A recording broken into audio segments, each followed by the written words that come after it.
we don't know what's going on, but we do know that these, oh, I know what. Hand me that book, yeah. Hand me that book on the top shelf. It says, "Where did the towers go?" It's. Oh, yes. We've done a whole thing on that. Oh, you have? I just want to point out what the satellites, weaponized satellites can do. Yeah. Okay, we'll have that. That's a brilliant book. Now, have you interviewed Judy? We've interviewed a guy in England called Andrew Johnson who had Judy around, and we've done a whole program on it. Okay, good, because I know Andy and Judy. You and, know Andrew Johnson? Yeah. In England? Yeah. Yeah, he's a good bloke.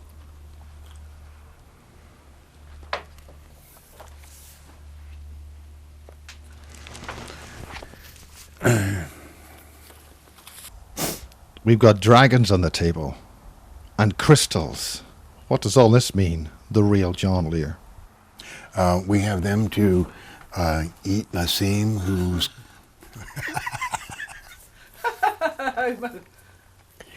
This is shocking. We just have he our... makes his own crystals, and they are...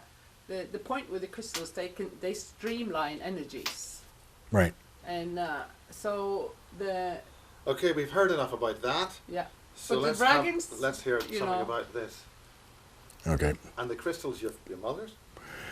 Yeah, the crystal I gave to my mom many years ago, and then when she passed away, I took it and put it down here for my dragons to guard. And do you have names for your dragons? No, no name. Do they need feeding? Pardon? Do they need feeding? Yeah, that's what we're waiting to do with Nassim. Well done. Okay, John, secret space programs. Okay, this is an example of what those orbiting, 24 orbiting satellites that we put up there. Incidentally, in addition to the 24 orbiting satellites, we've got 2 command and control, and this is run by SPAWAR, or the Navy operation. If you tune in on the web, just dial in SPAWAR, SPAWAR, and you'll see everything that they do.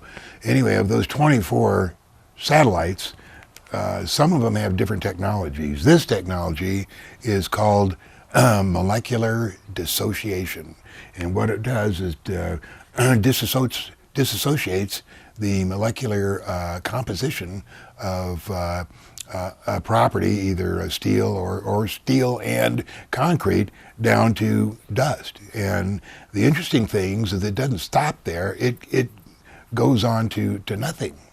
That's why, and that's called non-self-quenching.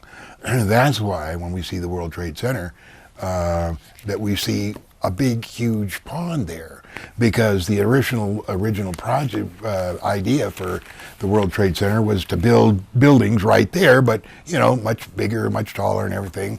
But everything they put up there immediately decayed. Rust would rust the steel. Almost instantaneously, within a couple days, it would just rust to nothing. So they had to move a pool there, and that pool is trying to absorb the non-self-quenching abilities of whatever they did, because this was the first time that they'd fired it at that huge capacity. So now when you have a look down on there, you'll see the buildings and then the water in between. So we hope the new Trade Center is going to keep standing. It'd be interesting to see what's going on. I haven't followed it really that closely, but it should stay up. So what sort of further use would they have with such technology? For what? What further use would they have with such technology, having used it on 9/11? Where do you think this is taking us? Well, it's a combination. It's not only weapons. They can, along with HARP, they can make and motivate, guide hurricanes. That's how Hurricane Aaron got up to 100 miles off the coast during 9/11. 6 days before, they generated it and then walked it up the coast, and it just sat there. And they used part of the hurricane as the force for what they're doing with the molecular dissociation. Now, I don't know how they do it. That's what we're working on to find out. That's what they've figured out, but I haven't figured it out yet. Same thing with Katrina. They made Katrina and got it boiling and everything, and then walked it right straight into New Orleans for whatever purpose. It was a social experiment or whatever they wanted to do. And then, of course, Oklahoma City, the Mira building, they did the same thing.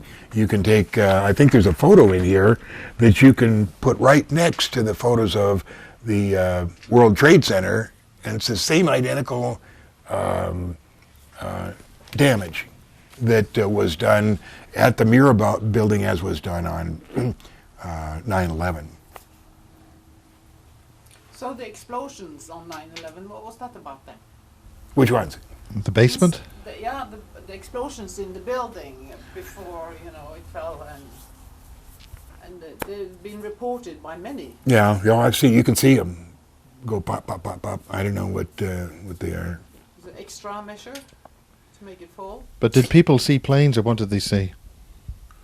If they saw a plane, it was a holograph because there was no real planes there.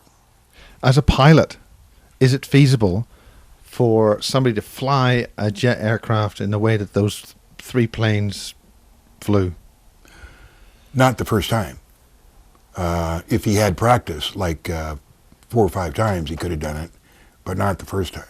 Now you support, or you mentioned something about the pilots for 9/11? Truth for 9/11, is that right? Yeah, Pilots for Truth 9/11. I'm a core member of that, but the problem was they will not consider that there were no airplanes, at least the management. Now, maybe some other people do, but I consider that I'm what you call a no-planer. There were no planes on 9/11, but people have a hard time believing that, and I don't know why. Well, they all saw it on TV. It must be real. And not only that, they heard it. Yeah, and that's the problem. And I saw it on TV. Therein lays the problem. People think they see it on TV, it must be real. They saw the moon landing on TV. I saw it. I watched them get out.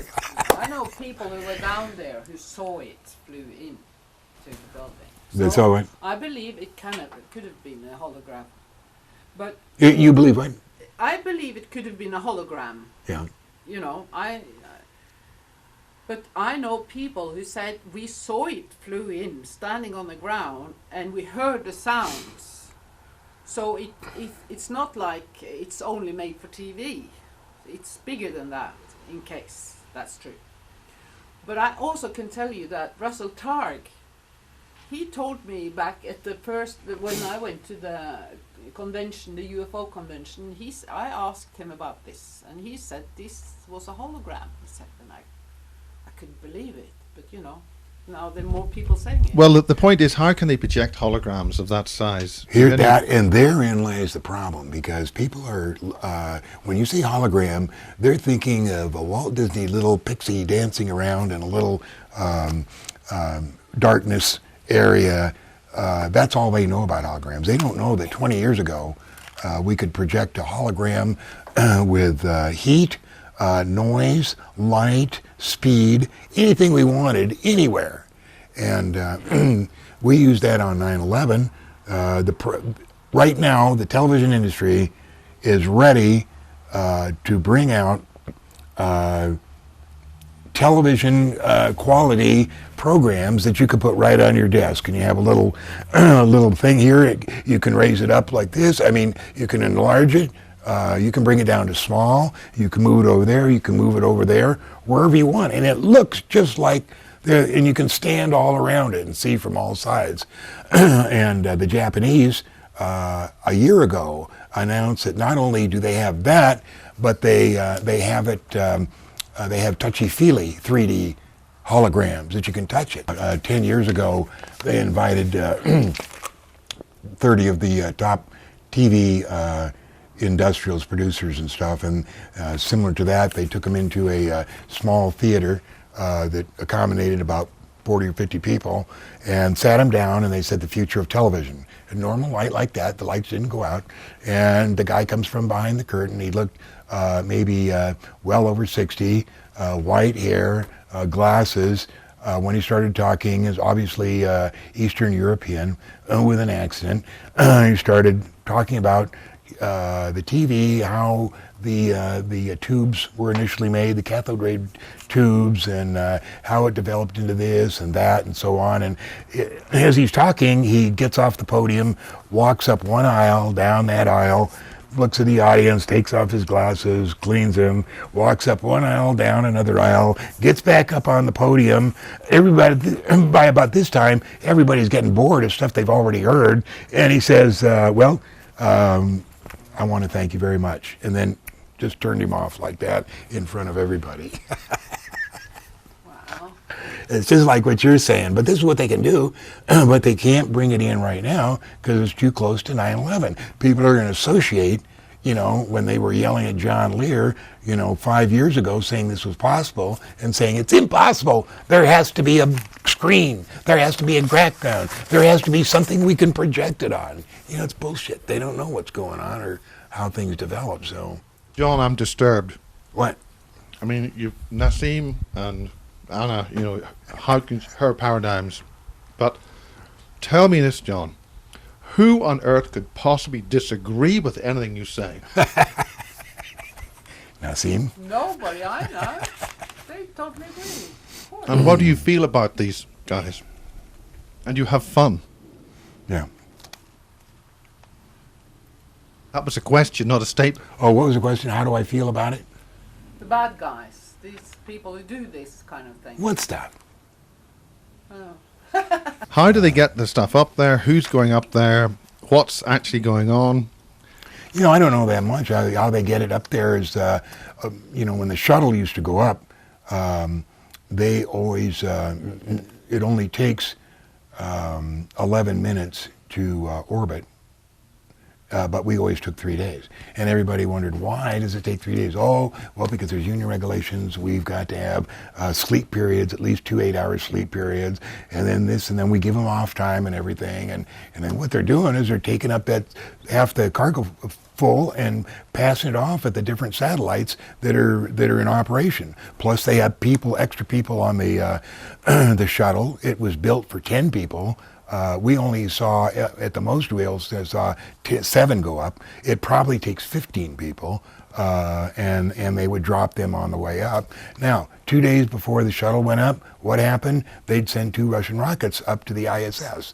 And so when the shuttle got to the station, they'd be there for 10 days, and they would show us the cargo in the shuttle when it got there, and it's only half full. All that other half was stuff they let off. So now the stuff that goes on, and we had on livingmoon.com, we had the lists of the what was put on board the Vostok, or the Russian rockets, and there would be fruit, food, parts, and a lot of other stuff. So what happens up on the ISS, during that 10 days, they'd put all this stuff that was on the Vostoks into the shuttle after it was emptied. And then when the shuttle was launched to come back here, it should take 54 minutes to come down and land at Kennedy. But it always takes 2.5 days. Why? Because they're dropping off all this stuff that was brought up by the Vostoks to the other satellites that was brought up by the Vostok, or whatever the ship was. And that's what takes so long. But we don't have a shuttle anymore. So how's it been done? Oh yeah, we have the 3 rockets that have been a man approved for at least 10 years that I know of, and man approved means that they're safe enough to send astronauts up in them. And we have the Sea Launch, Delta, and there's some others. I didn't have my folder, but there's 3 or 4, and we launch every day. There's 24 launching sites. The public knows about Vandenberg, Kennedy, and there must be one other one. But there's an additional 20 launch sites all around the world that we use just specifically to keep the public from knowing about all this stuff that we launch.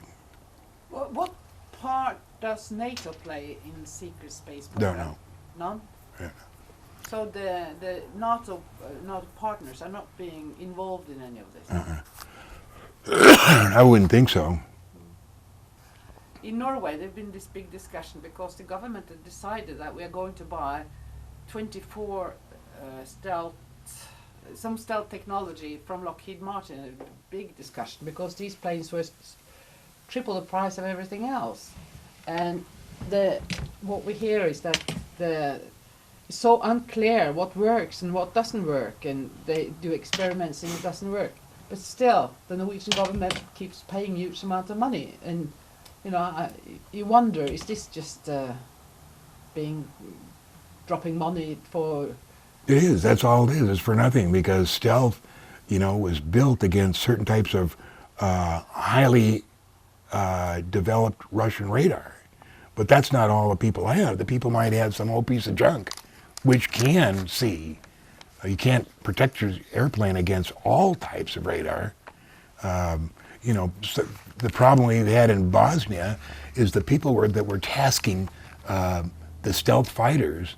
They thought they were really stealth fighters. I mean, they thought they were invisible. So they sent them in during the daytime at 10,000 feet, And of course, you can look up and see it. It's not that stealthy, And that's where the guys got shot down. But, what would Norway need an airplane for? Well, that's a very good question because we have a very different policy in this regards than for example, America. We don't need. We never want to attack. Right. Who are you protecting yourself against? Well, the old paradigm would say we need to attack us against the Russians, but that's not good anymore. We were that's allies. Not good anymore. We were friends and allies of the Russians since after World War II, and always have been.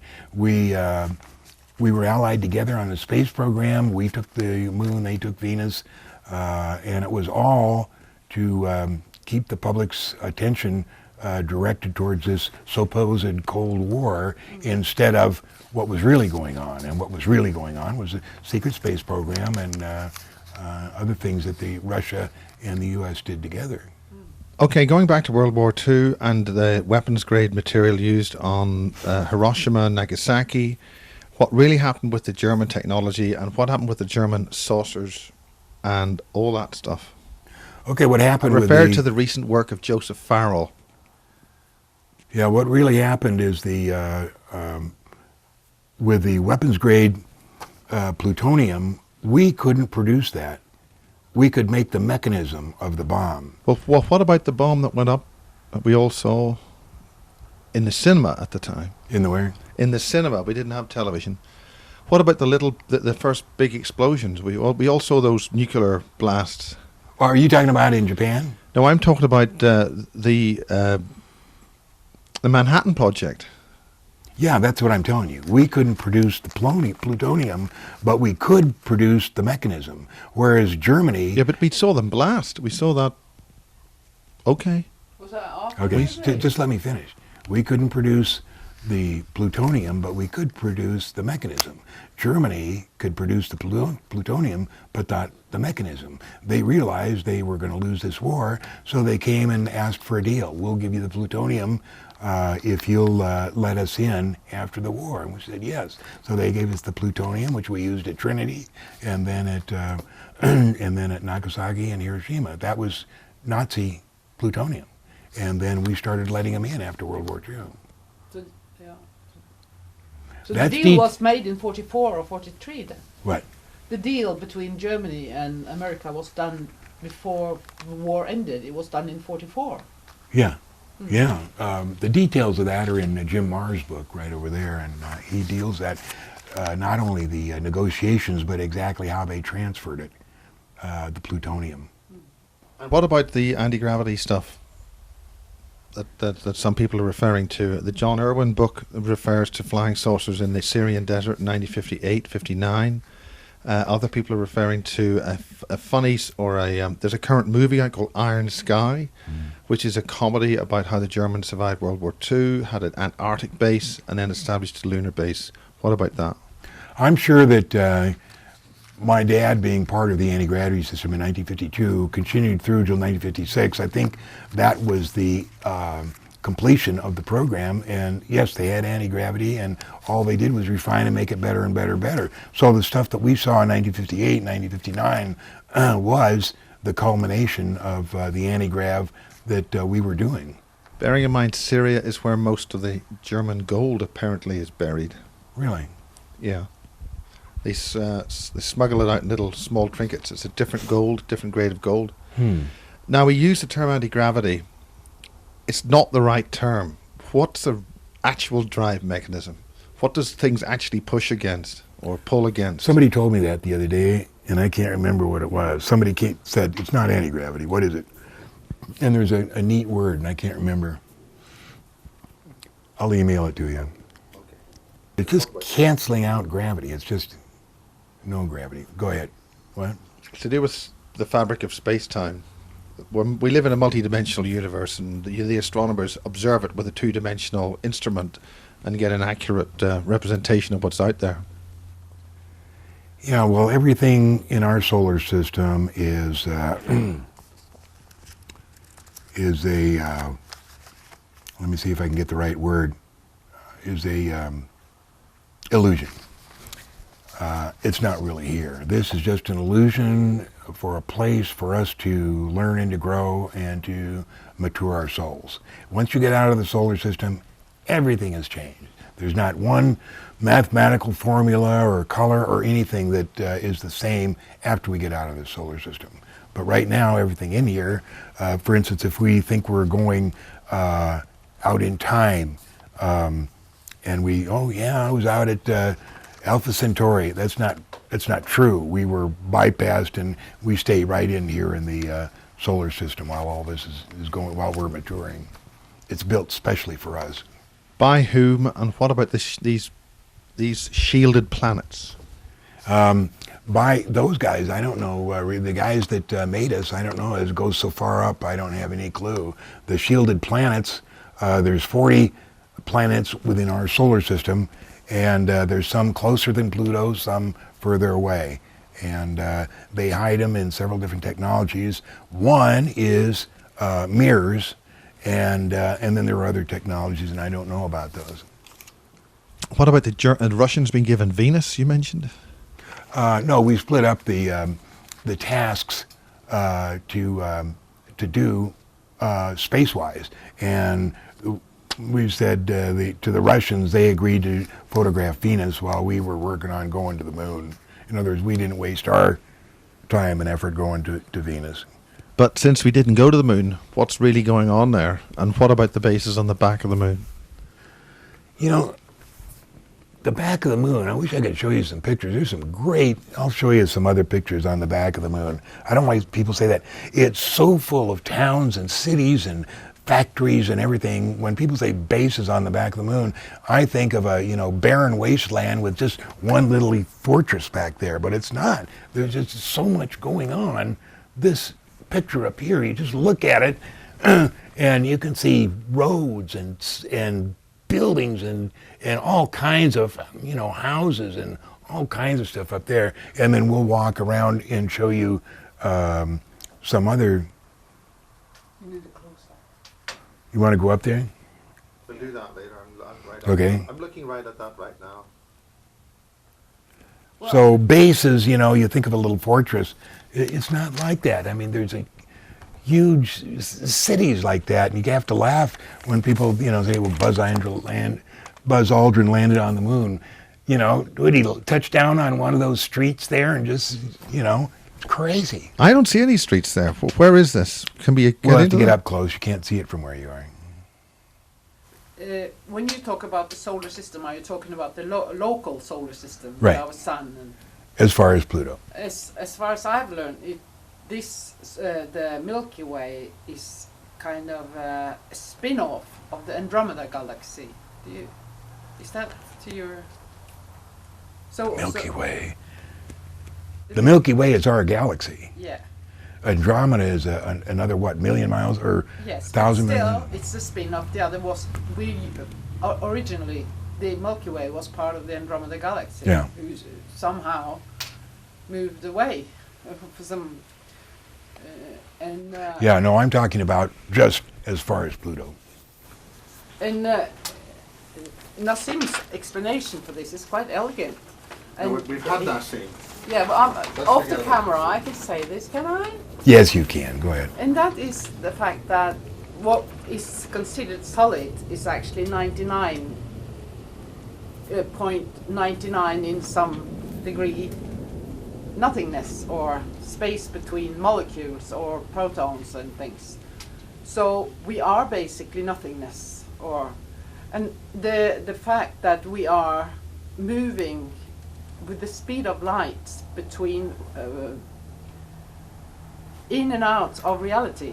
So we don't notice this. That's why, and this technology can, in a higher technological culture, be used to move instantly from one end of the universe to another one. Thank you, Anna. Go ahead. You men are so arrogant, you know. God, Just I'm falling apart.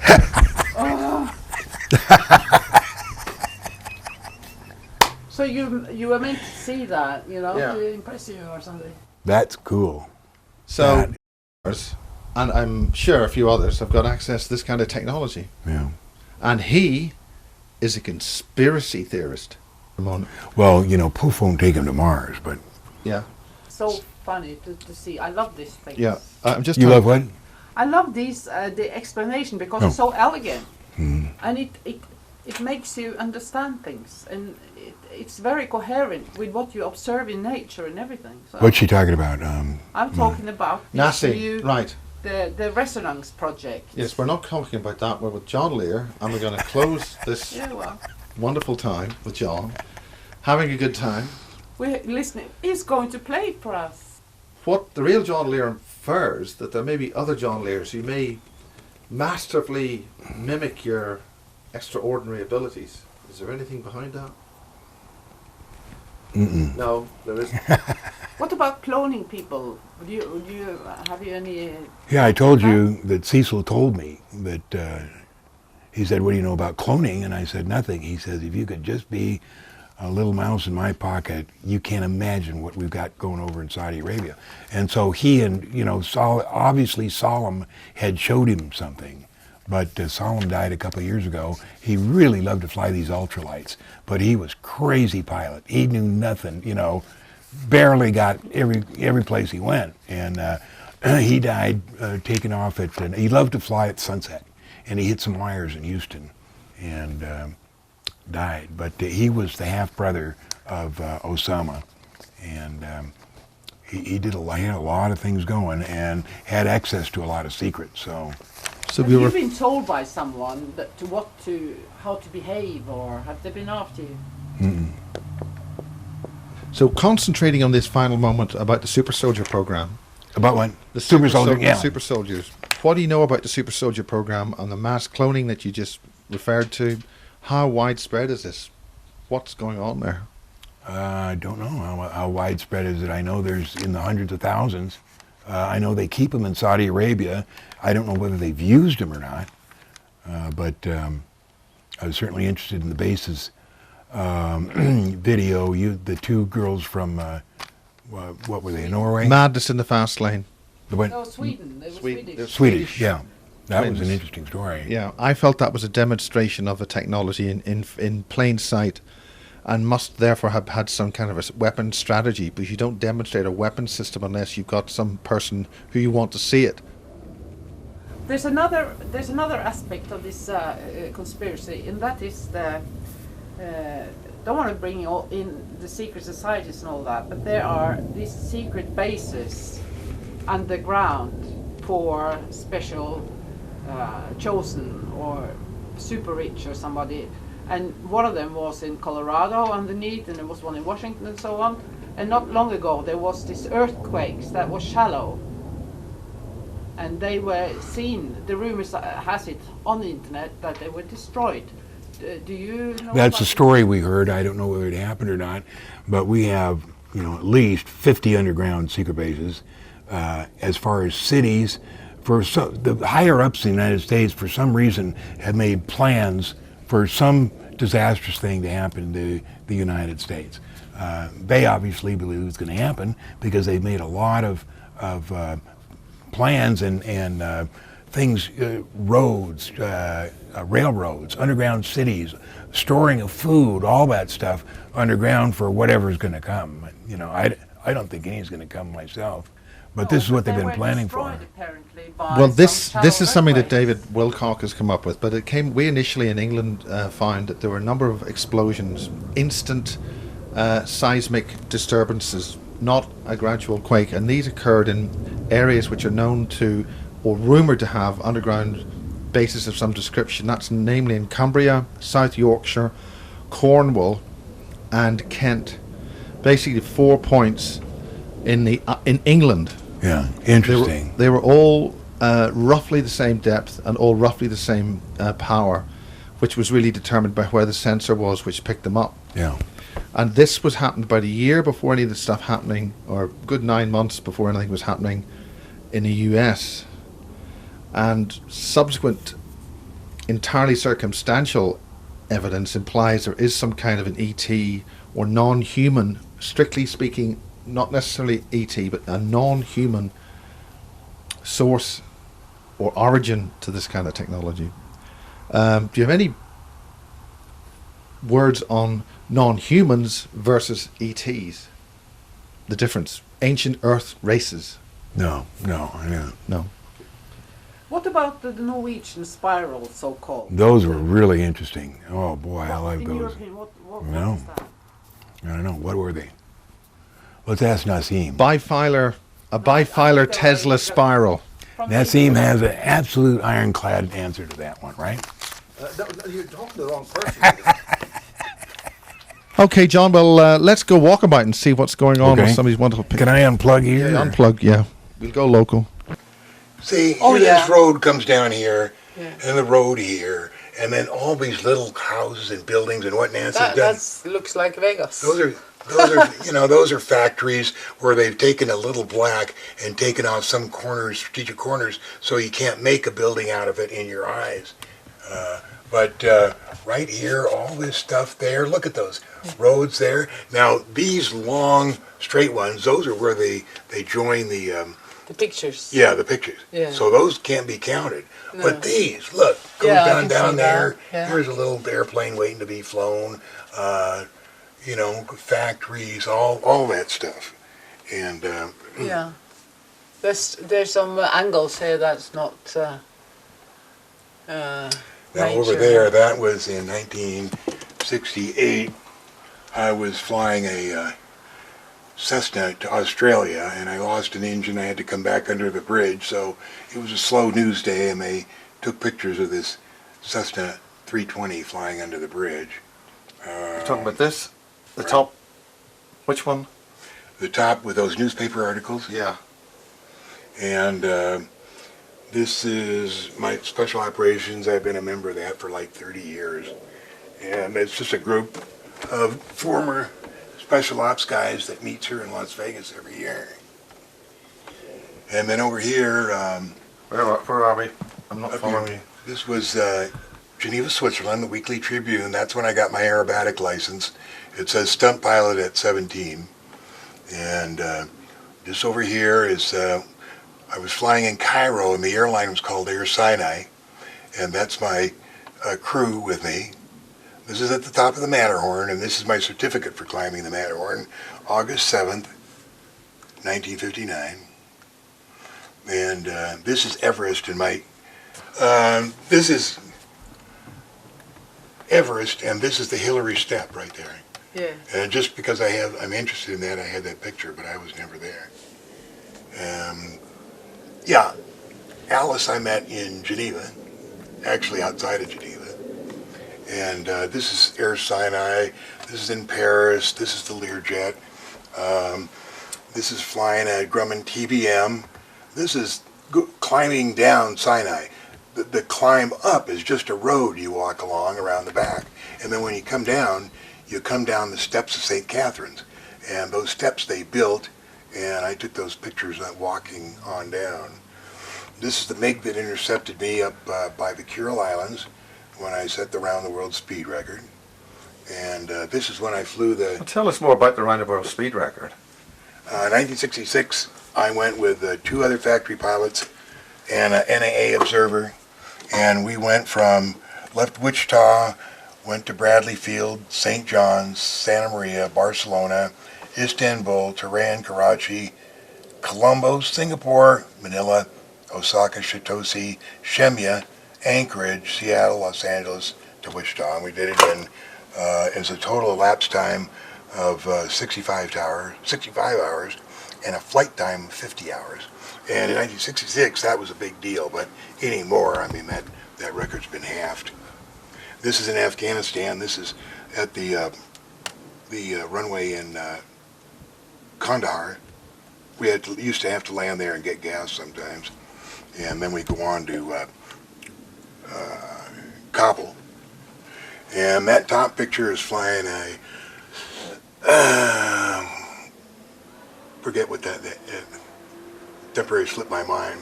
This is with Jack Conroy. He designed the Pregnant Guppy, but this is a DC-3 with 3 engines, and he was going to sell it to the Philippine Air Force, and I navigated it over to the Philippines with him, and he sent me that picture. I got a bunch of pictures around. We went from Santa Barbara to Honolulu to Majuro to Guam to Clark Air Force. No, to Manila International. This is flying a 707 for Trans-Mediterranean Airways. This is flying in Lockheed F-104. I got checked out in 1997. That was our first Mach 2 jet, and it's always been my favorite. And I just happened to have a friend that had one, and he let me check out in it. And that was great fun. I got a videotape of it. This is Budapest, 1977. That's the chain bridge that we got briefed in the middle of it, where we were going into down in Somalia. And that's the B-26. Well, above that is one of the secret airplanes. That's the one that uses the pop-top dethermalizer technology that allows it to be not called a rocket and allows us to transfer more people up and down than we're normally supposed to. This is the B-26 that I flew in the Reno air races. I actually passed a P-51, and that was in... Which is what, sorry? This. The B-70s. B-26. Actually passed a P-51. And this is the Khartoum operation. That was Hank Wharton. He's the guy that we worked for. And this is Joe Weber, my engineer. And this was a Khartoum, or a Sudan co-pilot. And this was taken in Cairo, and that's in the cockpit. And there's another picture here. Oh, that's in Sana right there. Yeah, that's in Sana. This is flying the Lear jet on a test flight. The Lear jet was flying here for, that was a test flight. And then this is Phnom Penh. I flew there for 6 months, that airline, and that airline is called Khmer Kaz. Marilee took those pictures for me. And then over up there is where it says the Pennant. That's America's Cup boat. I bought and campaigned the Soliloquy for 2 years. It was one of the first America's Cup boats after they changed from the J class and changed over to 12 meter. And that's the forward air control airplane, the FAC 02B that I ferried over from Wichita to Vietnam. And That's the twin, sorry, which one?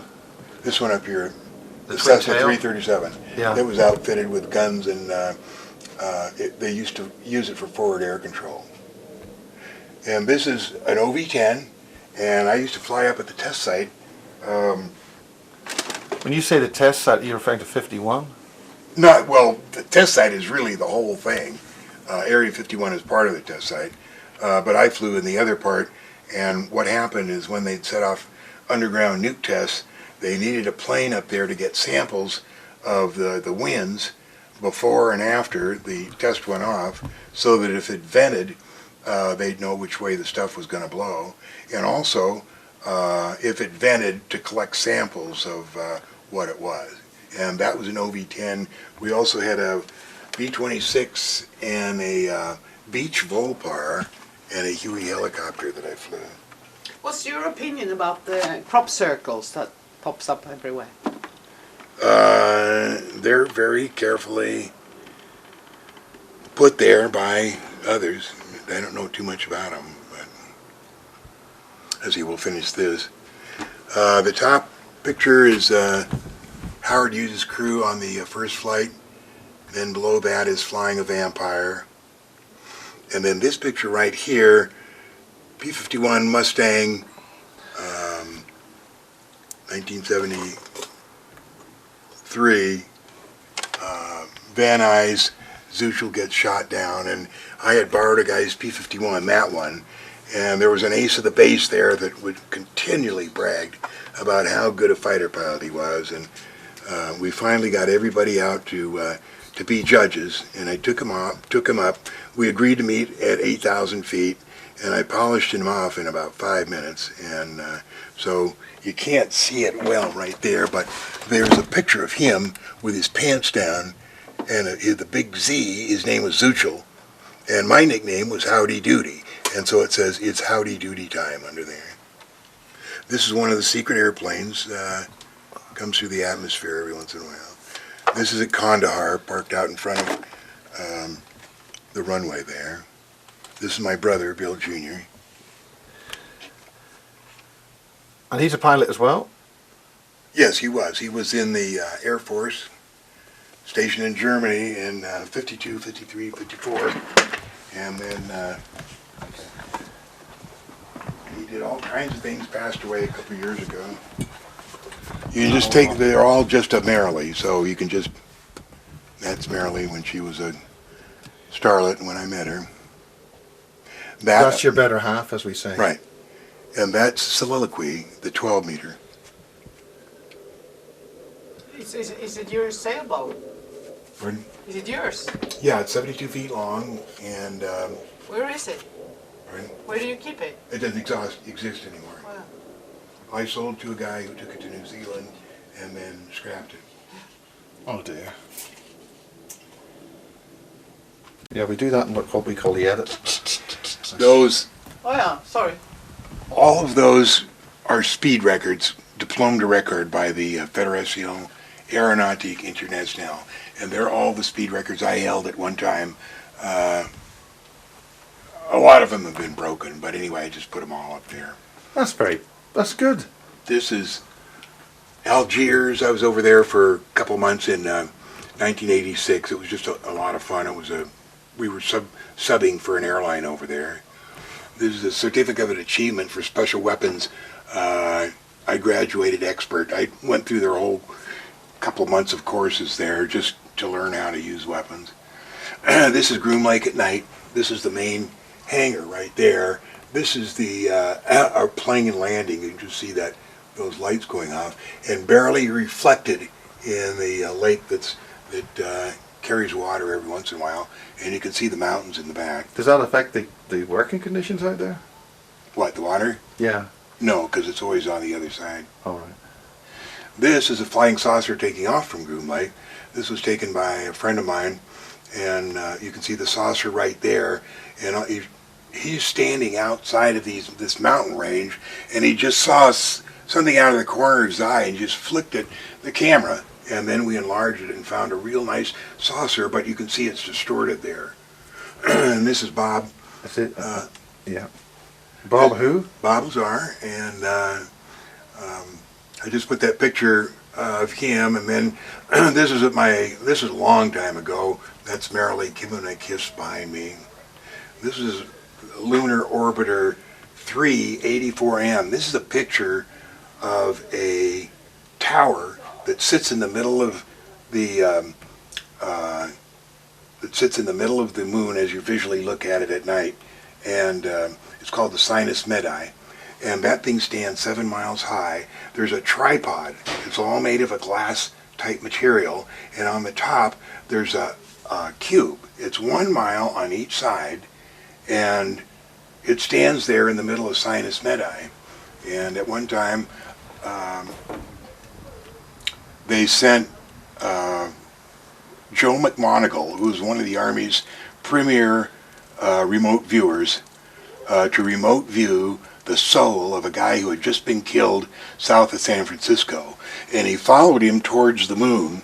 And as he said, as he got closer to the moon, in his ears he kept hearing, "This is not your place, you may not come closer, you are not allowed here," until it got so loud that he had to break off the following. But he said that soul was going to the moon. That's when I came up with the idea that was a soul tower, and that was one of the transfer stations that you go through after you die until you get into the lobby, or get into the lobby and shown your past or your good things and the bad things that you've done during your life. This is Buzz Aldrin and me at the 2001 aerospace something, I forget what it was. This is the Bucher that I got, that I had the accident in. This is the F-104 that I had a chance to fly in. And these up here, this is all the certificates. When I quit flying, I just put all my licenses up here, and I'm the only guy that has all of them for the FAA, and they're all different ones here. This is airline transport pilot, and this is flight engineer, this is flight navigator, flight instructor, ground instructor, airframe power plant instructor, aircraft dispatcher, senior parachute rigger, and control tower operator. And this we talked about before. The Yeah, we sticky didn't that get went that up on on the camera. Do panel. you want to talk about? This is the sticky that went up on the above the seats on the 707 when we'd fly the Hadjis, and that was to tell them how to use the bathroom, because we didn't want them squatting on it. So we put an X there, and we had them sitting there.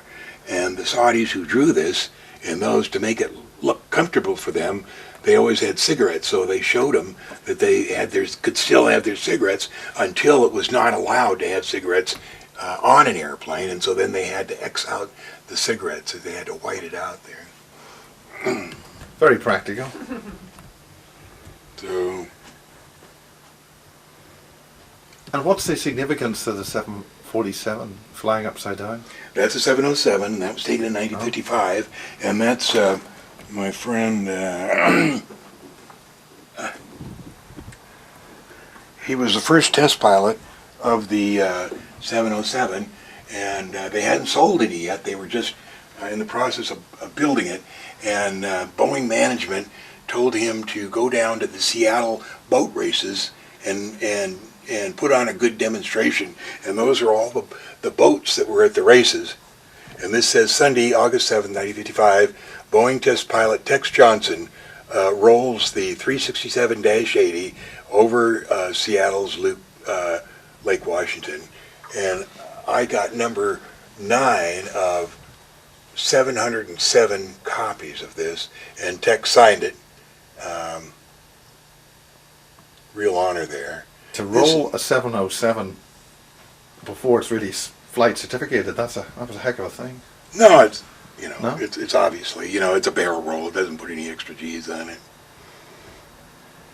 This is the interior of the north face of the Copernicus crater, and this is the one that really set me off exploring the moon, because you can just look at this thing and you can see vapor there spraying up. If you see vapor, it's got to have an atmosphere, because a vapor will not hold together in a vacuum.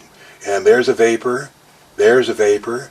Up here is a building. You can see it. I mean, it's obviously got 3 or 4 stories. And over here is a, I've got enlargements of all this stuff. Whale excavator, and that dust that's coming out of the top. Here's another bucket wheel excavator. If you really focus into that, you can look at that, and that's a bucket wheel excavator, and it's working its way down that road there. And there's just all kinds of things on that photo. And finally, we got about Where do you want to go? just whatever's. This is all bullshit stuff. People I knew, places I flew. Okay.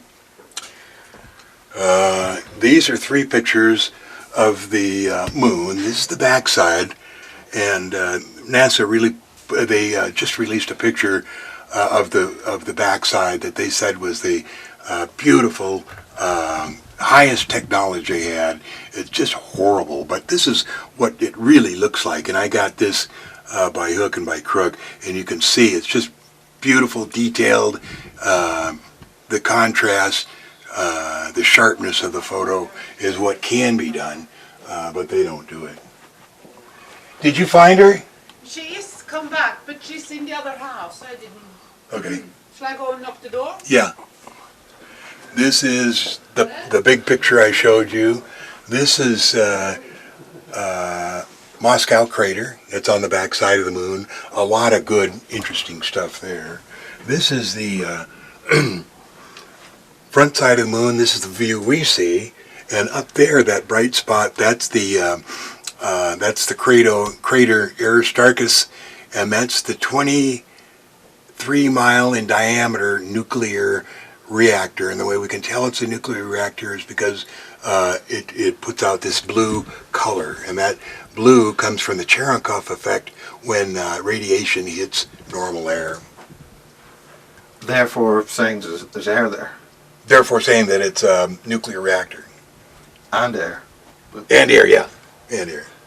This is the Tonopah test range, and that's where the F-117 was kept at the beginning of the program. It's now used for several secret programs. This is the F-19 I told you about.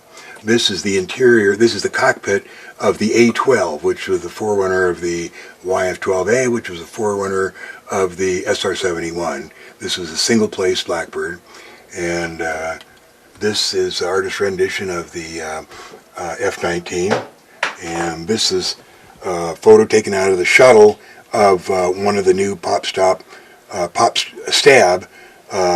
dethermalizer. What's the pop stab again, just briefly? That's when the wing fold and come up, and it can just go like this all the way to the ground. Instead of making a re-entry at 18,000 miles an hour, they can just float down. And these wings, this is an intermediate position.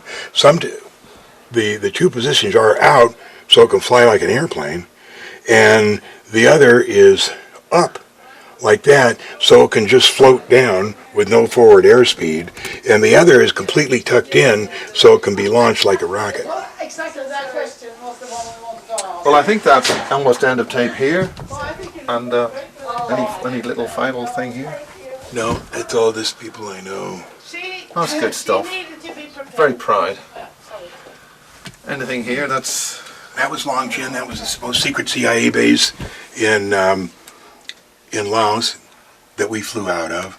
This is me with General Vang Bao, the guy that we supported. This is my congressional commendation for flying in Laos. That's me with G. Gordon Liddy. I'm not sure if you know him, but he This signed, guy? Yeah. He was one of the White House plumbers, and he signed the what's a mixed up in- plumber? I remember him. the guy that was mixed up in Watergate. All right. And he's the one that signed that picture and says, John, I told him fucking nothing, G. Gordon Liddy. She talked to me earlier about doing it. She says no. We should have told her so she had time to put on makeup and stuff. What do we do to protect ourselves from the devilish things happening to ourselves here? You wear a tinfoil hat, but it has to be official. You can get an official John Lear one. Yeah. You can buy others. Not just any old hat. It's got to No. be an official one. No, it should be, this one is tested by Bob Lazar, who's done all the nuclear testing and chemical testing on this, and he My does God. absolutely recommend this one. There are others on the market, but they can't possibly be as effective as these absolutely not. And the way you can tell, it's official. Some just say nothing, John Lear, but it's got to be official, John Lear, and then tinfoil hat. And then you look in the side there.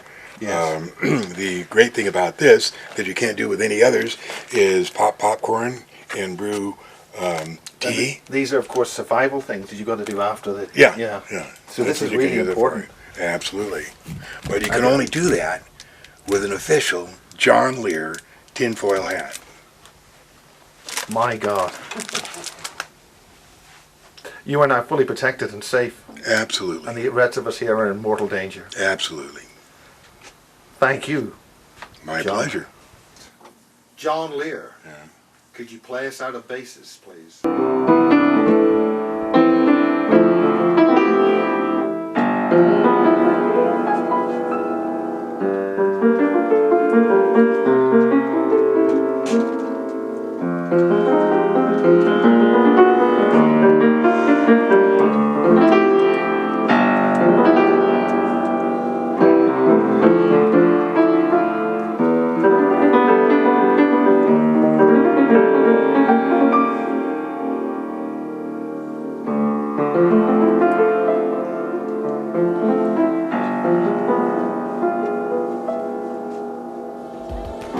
Thank you.